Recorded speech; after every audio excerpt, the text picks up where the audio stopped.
이맘때 하고 있습니다. 우리 바자회와 함께 이렇게 연합 예배를 드리고 있는데요. 어제는 사랑나는 바자회를 통해서 주변에 있는 분들을 같이 초청하고 즐거운 시간들을 나누고 교제를 하였습니다. 오늘은 이제 가족사랑 연합 예배로 함께 우리 교회의 모든 식구들이 어린 아이에서부터 어른에 이르기까지 다 한자리에 모여서 이렇게 예배를 드리고 있습니다. 먼저 어제와 오늘 특별히 초청을 받아서 오신 모든 분들을 주님의 이름으로 환영하고 축복합니다. 가족사랑 축제라고 하는 말이 무슨 뜻인가라는 것을 먼저 좀 생각을 해볼 필요가 있겠습니다. 교회들마다 이름을 조금씩 달리하면서 비슷한 이러한 행사를 하는데요. 총동원 주일이라고 말하는 교회도 있고요. 또는 새생명 축제라고 말하는 교회도 있습니다. 우리 교회는 가족사랑 축제로 결정을 하고 그렇게 사용을 하고 있습니다. 여기에는 여러 가지 의미가 있어요. 총동원 주일이라고 하는 것은 기본적으로 우리 교회에 등록을 하고 여한 일로 인하여서 믿음의 길에서 잠시 벗어나 있는 분들, 쉬고 있는 분들, 그런 분들, 장기 결석자라고 하죠. 그런 분들에게 연락을 해서 다시 믿음 생활을 할 수 있도록 독려하는 그러한 장으로 총동원 주일이라 하는 이름을 붙이게 됩니다. 새생명 축제라고 하는 것은 말 그대로 새 생명, 즉 예수 그리스도 안에서 영적인 거듭남을 경험할 수 있는 장을 마련하는 것, 그것이 새생명 축제입니다. 그러니까 예수를 알지 못하는 사람들에게 복음을 전하는 그것을 목적하는 것을 새생명 축제라고 말을 할 수가 있습니다. 그러면 가족사랑 축제는 무엇이냐 하면 이 두 가지가 다 포함이 되면서 하나를 더 포함하고 있습니다. 예수를 알지 못한 사람들에게 복음을 증거하는 일과 오랫동안 신앙생활을 쉬고 있는 분들에 대하여 다시금 예수를 만날 수 있게 해주는 그 일, 그리고 한 가지를 더하여서 우리의 가족, 그것은 혈통적 가족도 되고 영적인 가족도 됩니다. 우리 교회가 영아부에서부터 유치부, 유초등부, 중고등부, 청년부, 주일학교가 있습니다. 그리고 장년부가 있습니다. 그런데 함께 모여서 예배할 수 있는 기회가 1년에 이것 외에는 거의 없어요. 송구영신 예배라든가 이렇게 특별한 경우, 성탄절이라든가 하는 경우를 제외하고는 함께 모여서 예배하는 경우가 거의 없습니다. 그래서 한 가족이면서도 한 자리에서 공동체적으로 한 하나님을 예배하는 일이 너무 드물기 때문에 이러한 경우에 같이 모여서 서로 가족됨을 확인하고 서로의 신앙을 확인하는 그러한 시간 뿐만 아니라 같은 가족인데도 불구하고 신앙생활을 하고 있는데도 불구하고 지리적인 여건이나 아니면 여러 어떤 이유로 인하여서 한 교회에서 섬기지 못하고 여러 교회에서 각각 섬기고 있는 가족들의 경우에 이러한 시간을 통해서 함께 초청을 하여서 한 가족이 한 자리에 모여서 동일한 신앙을 하나님 앞에 올려드리면서 예배를 드리는 그러한 기회를 갖게 하는 것, 이것이 이제 가족사랑 축제의 또 하나의 목적입니다. 이와 같은 전체의 목적을 가지고 우리 교회가 매년 이렇게 하고 있습니다. 이러한 기회를 통해서 함께 모이신 가족 여러분들 제가 축복하고, 또 오랫동안 쉬고 계시다가 이러한 기회에 다시금 나와서 믿음 생활하기로 작정하시는 분들 주님의 이름으로 축복하고요. 무엇보다도 예수를 알지 못하였는데 누군가의 초청을 받아서 이 자리에 나와서 좀 어리둥절하지만 예수 믿는다는 게 이런 것인가 라고 하는 것을 처음으로 보고 계시는 분들, 그분들에게도 주님의 이름으로 축복을 전합니다. 저는 오늘 내 생애 최고의 발견이라고 하는 말씀의 제목을 가지고 여러분과 함께 생각을 해보려고 합니다. 페니실린을 여러분들이 아실 텐데 감염이 된 사람들에게 이제 항생제로서 사용되어지는 것이 이 페니실린이죠. 이 페니실린은 영국의 세균학자인 알렉산더 플렘이라는 사람이 이제 발견을 한 것입니다. 그 당시 세계 제2차 대전이 일어났는데 수십만 명의 군인들이 이제 세균에 감염이 되어서 죽어가는 것을 이 페니실린을 통해서 다시 살리는 혁혁한 공헌을 합니다. 그래서 인류 질병을 치료하는 그 일에 있어서 100대 발명품 중에 하나로 꼽힐 만큼 페니실린이 아주 중요한 역할을 하고, 그 일로 인하여서 1945년 세계 제2차 대전이 끝나는 종전이 되어지는 1945년도에 노벨 생리의학상을 타게 됩니다. 그 수상하는 자리에서 기자들이 질문을 합니다. 이 플레밍에게 당신의 생애 가운데에서 최고라고 여겨지는 발견은 무엇입니까? 이렇게 질문을 해요. 기자들이 이런 질문을 하는 것은 당연한 답을 얻기 위한 것입니다. 지금 페니실린을 발견을 해서 그것으로 인하여 인류의 혁혁한 공헌을 했기 때문에 받는 그 노벨 시상식 자리 아닙니까? 그러니까 당연히 페니실린이라고 이렇게 답을 할 것으로 예상을 하고 질문을 한 것인데, 의외로 플레밍이라고 하는 사람이 이런 대답을 합니다. 제가 발견한 최고의 발견은 제가 죄인이라고 하는 사실과 예수 그리스도께서 제 구주가 되신다는 사실입니다. 라고 대답을 했다고 해요. 너무나 엉뚱하지 않습니까? 아무리 신앙인이라 할지라도 그 자리가 그런 이야기하는 자리가 아니잖아요. 그럼에도 불구하고 이 플레밍의 마음속에는 그 질문이 인간에게 있어서 가장 중요한 것을 알게 해주고 있다라고 여긴 것입니다. 그래서 플레밍은 자신의 신앙을 고백하는 거예요. 내 인생에 있어서 최고의 발견은 내가 죄인이라고 하는 사실과 이 죄된 것을 해결해 줄 수 있는 분이 오직 예수 그리스도뿐이시다 라고 하는 것입니다. 이것을 내가 알게 된 것이 최고의 발견입니다. 말하지 않을 수가 없었던 거예요. 왜냐하면 인간에게 있어서의 질병이라고 하는 것은, 그래서 그 질병을 고쳐주는 약을 발견한다라고 하는 것은 일시적인 것에 불과해요. 이 세상으로 끝나는 거예요. 그리고 그것이 완벽하지도 않습니다. 그러나 플레밍은 알았던 것이죠.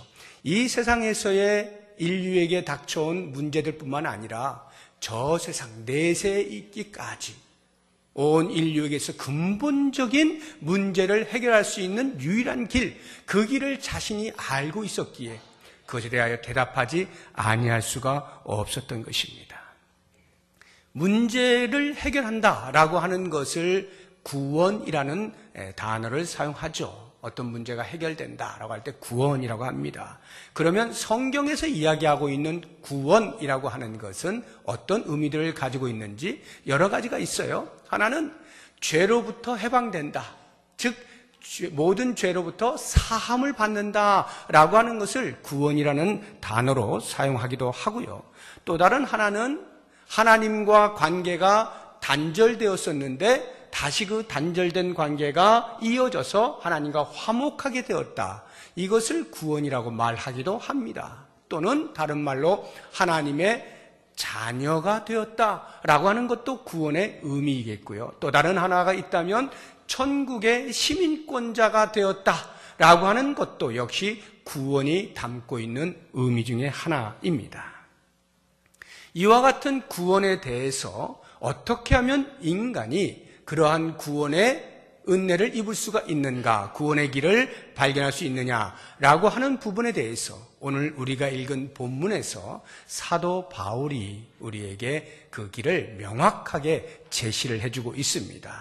다시 한번 오늘 본문의 말씀 9절과 10절을 보시게 되면, 내가 만일 내 입으로 예수를 주로 시인하며 또 하나님께서 그를 죽은 자 가운데서 살리신 것을 내 마음에 믿으면 구원을 받으리라. 두 가지를 이야기하죠. 하나는 예수를 주로 시인하는 것, 입으로 시인하는 것. 또 다른 하나는 마음으로 믿는 것. 이 두 가지입니다. 10절은 그것에 대한 반복이에요. 다시 보세요. 10절. 사람이 마음으로 믿어 의에 이르고 입으로 시인하여 구원에 이른다. 9절을 반복해서 말하고 있는 것입니다. 이것을 논리적인 순서로 굳이 이야기를 하자고 한다면 먼저 일어나는 것이 마음으로 믿는 것입니다.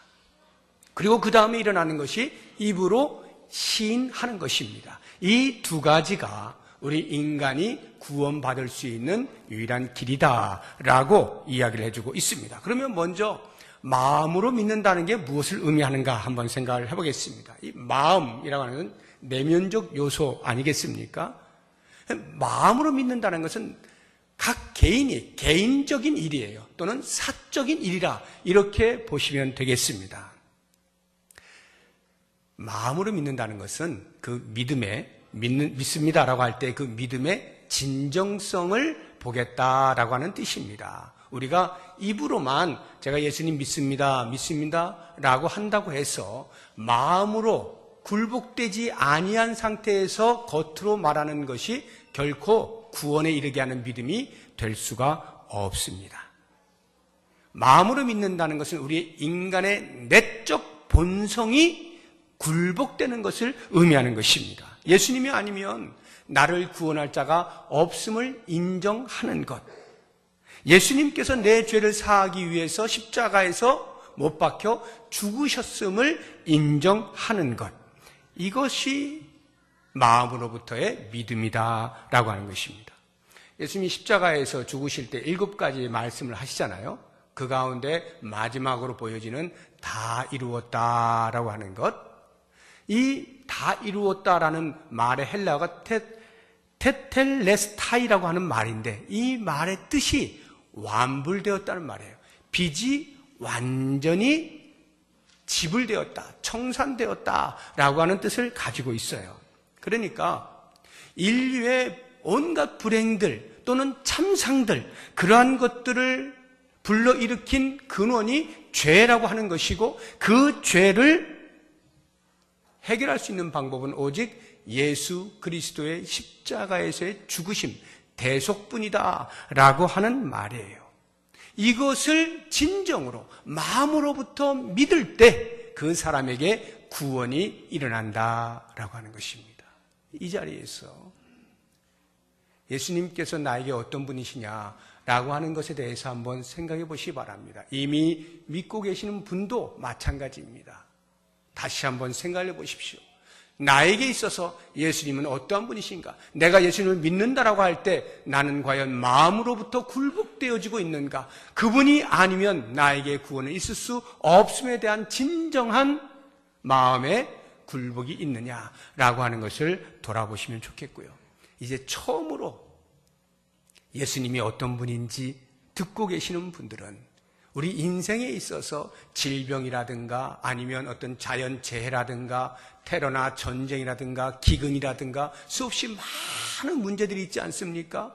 우리 주변에서도 쉽게 찾아볼 수 있는 우울하다든가 열등감을 갖는다든가 분노한다든가 시기하고 다투고 질투하고 하는 이런 모든 문제들, 이러한 것들은 그 근원이 죄에 있다는 거예요. 그 죄를 없애는 것만이 우리 인류가 진정으로 구원받을 수 있는 길이다. 그러면 그 죄의 해방은 오직 예수 그리스도의 십자가에서의 대속뿐이다 라고 하는 것을 꼭 아시고 마음으로부터 그 고백이 있을 수 있기를 바랍니다.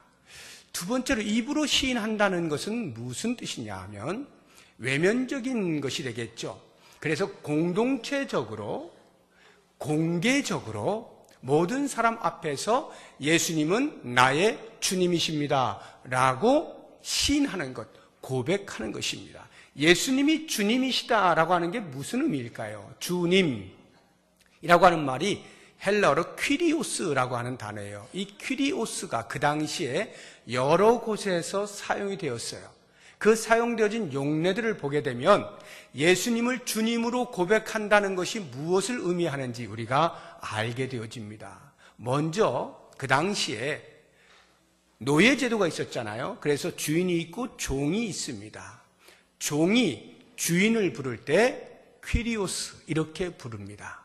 종이 주인을 부를 때. 왜 그렇게 부르냐 하면 당시에 종은요, 자기의 생명이 자기의 것이 아니에요. 자기를 돈 주고 산 주인의 것입니다. 주인이 종의 생사 여탈권을 가지고 있어요. 살릴 수도 있고 죽일 수도 있어요. 마음대로요. 자기 소유예요. 그래서 그러한 생사 여탈권을 가지고 있는 주인을 향하여 퀴리오스라고 불렀어요. 그러면 예수님을 퀴리오스라고 부를 때 그 의미는 예수님이 나의 생명의 주인이십니다 라고 하는 것을 인정하는 행위가 되는 것입니다. 그 다음으로 퀴리오스라고 하는 말이 당시에 신들이 많았잖아요. 헬라 신들이 많이 있었어요. 로마 지배하니까 로마의 신들도 많이 있었고요. 이런 신들의 이름 앞에 퀴리오스를 붙였습니다. 퀴리오스 제우스, 퀴리오스 아프로디테, 이런 식으로 신 앞에 퀴리오스를 붙였어요. 그 말의 의미는 그 존재를 신으로 인정한다라고 하는 뜻이거든요. 당신이 신이십니다. 우리 인간하고는 전혀 다른 사람입니다. 이렇게 고백하는 거예요. 그럼 예수님을 퀴리오스라고 부를 때에는 예수님, 당신이 신이십니다 라고 하는 것이에요. 유대인들에게 있어서도 유대인들의 이 구약 성경을 신약으로 번역을 할 때 구약은 히브리어로 되어 있고 신약은 헬라어로 되어 있잖아요. 그러니까 구약을 신약으로 번역하는 게 아니라 구약을 헬라어로 번역을 할 때 헬라어를 아는 사람들이 구약을 읽을 수 있도록 헬라어로 번역을 해놓을 때 그것이 70인역이라고 하는 것인데 거기에서 구약에 나오는 여호와, 야훼라고 하는 이 여호와라고 하는 단어를 헬라어로 번역을 할 때 퀴리오스로 번역을 해놓았어요. 이것도 역시 마찬가지로 이 유대인들이 가지고 있는 유일신 여호와 하나님이 유일하신 분이시다 라고 하는 이 고백을 퀴리오스라고 하는 단어로 표현했다는 것을 볼 때에 역시 예수님을 퀴리오스라고 부른다는 것은 예수님만이 유일하신 신이십니다 라고 인정을 하는 행위가 되는 것입니다. 또 하나가 있다면 이 퀴리오스는 당시 로마 황제에게 붙였어요. 로마 황제에게 퀴리오스라고 하는 말을 썼습니다. 로마 황제가 그 나라를 다스리잖아요. 통치하잖아요.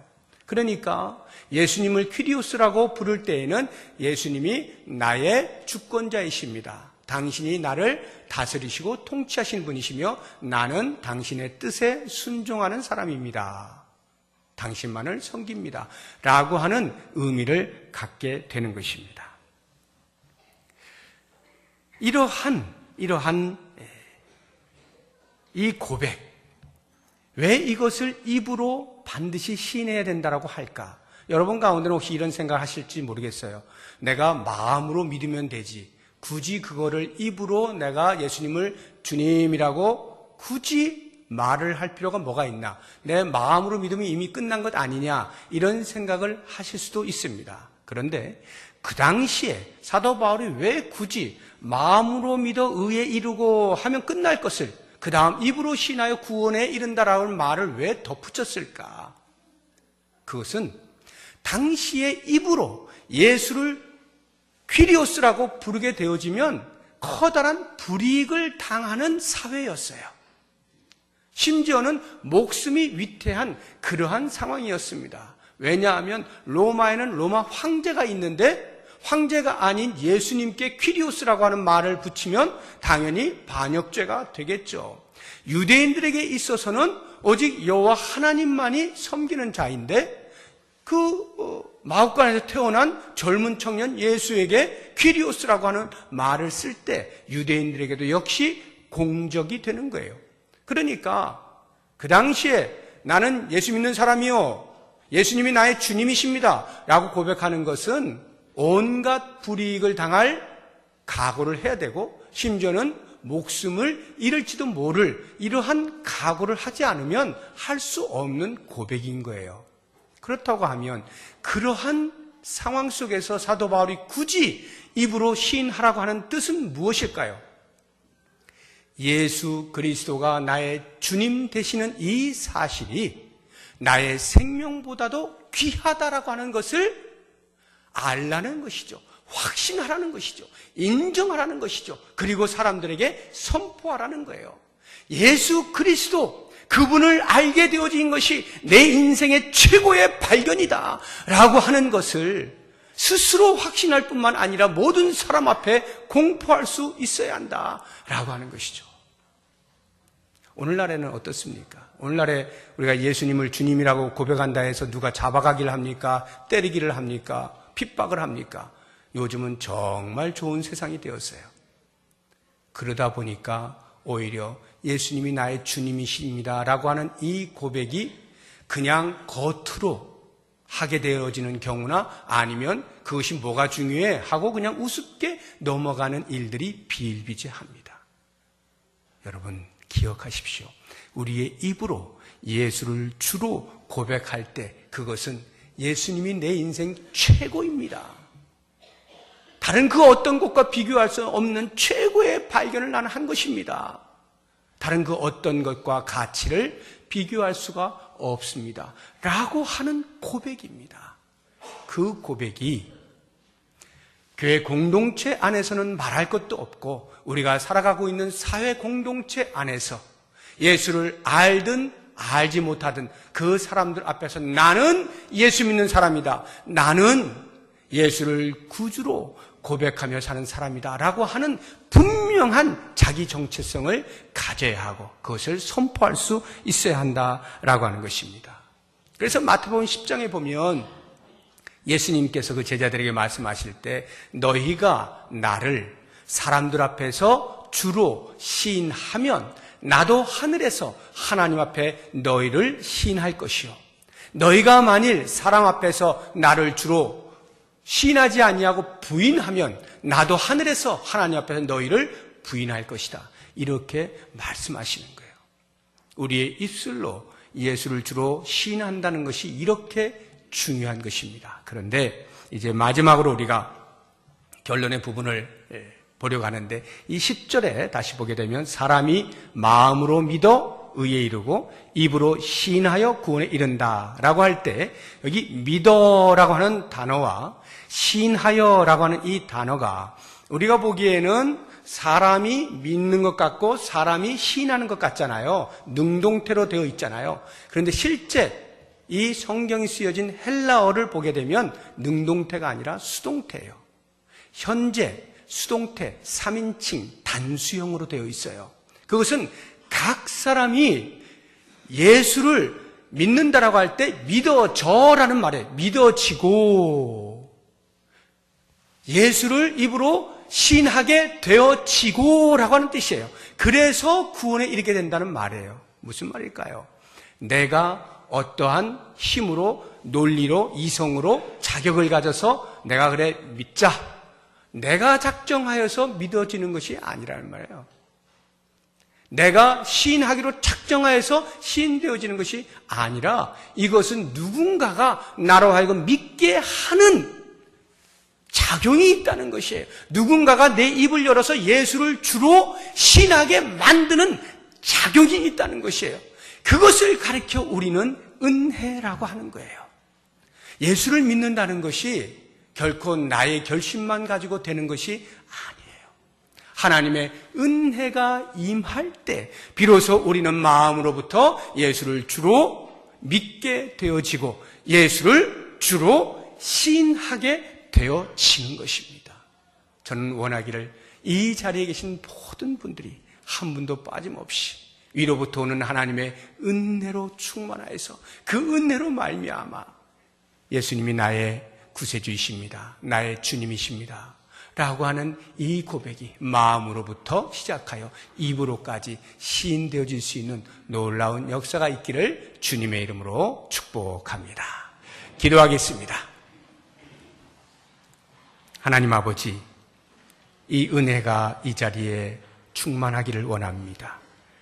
그래서 모든 성도들이 이 자리에 참여한 모든 분들이 내 생애 최고의 발견은 내가 죄인 되었다는 사실과 예수 그리스도가 나의 주님이시라고 하는 이 사실을 깨닫게 되어진 것임을 선포할 수 있게 해주시길 원합니다.